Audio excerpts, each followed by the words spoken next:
Then we have biodiesel.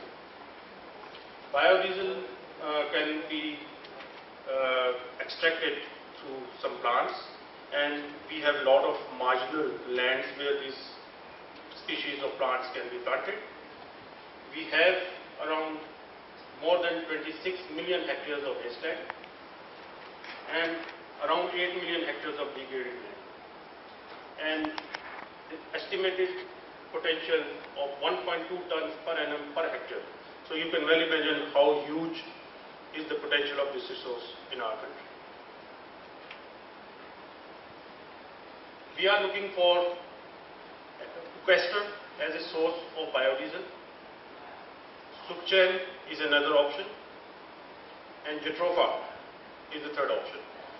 But our priority is Jatropha because it grows on the marginal land and it requires very small quantity of water to ripe the seed.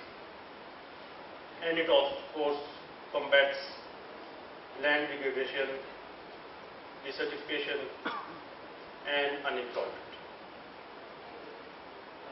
And we can also earn huge amount of carbon credits.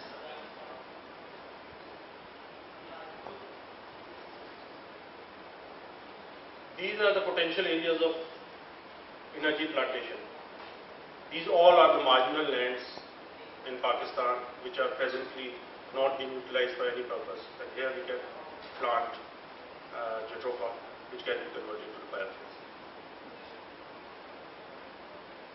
This slide shows around 24 sites of geothermal which have been identified, but the studies are at very preliminary stage. We need to do the detailed studies to come up with the actual potential these sites have. So this is a summary of what I have just told you. In wind, we have around close to 350,000 megawatts of theoretical potential. Solar, we have almost unlimited. Small hydel up to 4,500 megawatts. Cogeneration biomass and waste to energy of 4,000. Geothermal, preliminary study says that it's around 2,000 megawatts. Off-grid applications, we can go up to 10,000 megawatts, and alternate fuels also have a large potential. Having said this, we have the huge resource, and everybody questions that why they have not been exploited so far. There are certain challenges. The challenges, of course, the biggest challenge for Pakistan at present is the high cost of financing. Nobody, no banker, no lender is ready to lend money for Pakistan, and same is the case for the investors. Then we have the issue of recurring circular debt. So this whole of the power sector has sort of has a fear from this recurring circular debt, and because this type of scenario affect the payment guarantees which were issued by the government to the current IPPs, and certain guarantees are not being met at present because of this issue. Then we have law and order situation, because of which there are risk perceptions, and the people are charging high risk premiums on investment and financing.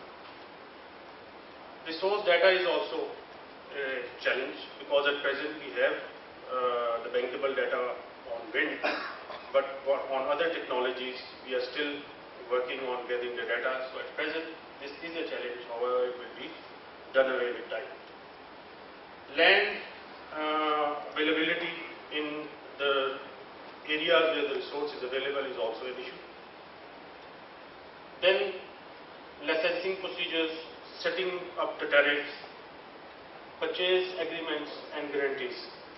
These are those set for wind, but for other technologies we are also on the learning curve, and we are in the process of finalizing all these basic documents so that the projects coming in for solar, for waste to energy and for other technologies have things ready, and they can immediately come in and start the projects. last but not the least, the technology selection is also a challenge. Something about alternative energy development board, because looking at all these challenges, there was a need to set up a department which can facilitate and which can rather act as a one-window facility for private sector investment in this sector.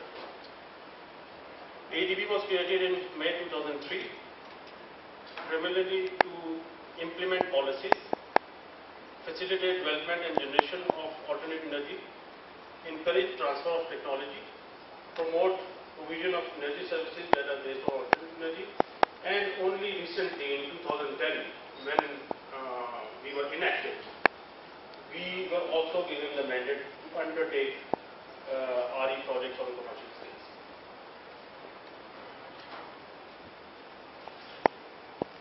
This is the present renewable energy policy of Pakistan. As I have told you in the previous slide, there is a challenge, the resource data. So to cater for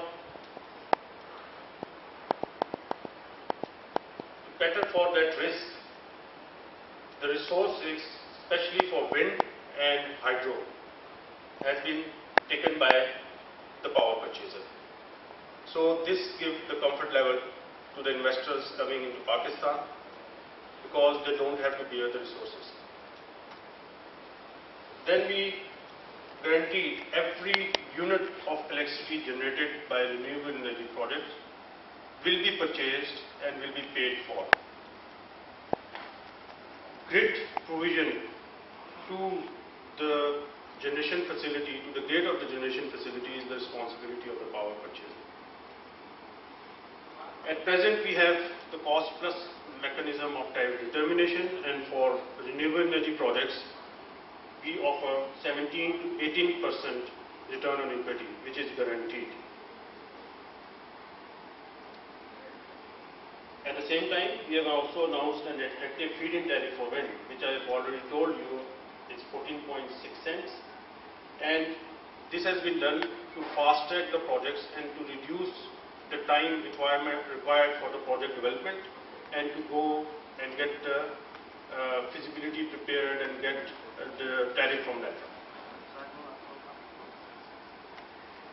Then I already told you the biggest challenge is the high cost of financing for this country, and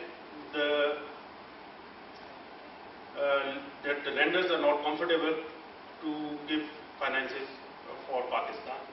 To cater for this, we have arranged the counter guarantee program, which is presently being underwritten by Asian Development Bank. Through this program, the power purchase agreement is underwritten by Asian Development Bank counter guarantee, and if the government of Pakistan, say at any stage, defaults and fails to pay, Asian Development Bank will pay on the behalf. So this facility has given a lot of comfort to the lenders and the investors. Then we have special incentives by the State Bank of Pakistan for up to 20 megawatt plants. This incentive is basically low cost financing for the small projects.